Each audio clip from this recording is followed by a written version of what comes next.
Ahojte priatelia, merhaba Arkadašlár.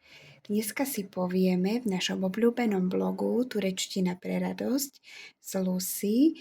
Dneska si povieme dni v týždni, čiže hafta günleri.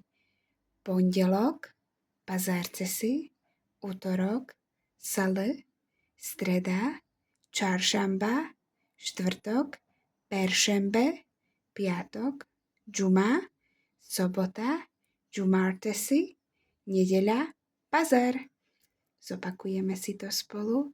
Pondelok, pazartesi, utorok, salı, streda, čaršamba, štvrtok, peršembe, piatok, džuma, sobota, džumartesi a nedeľa, pazar.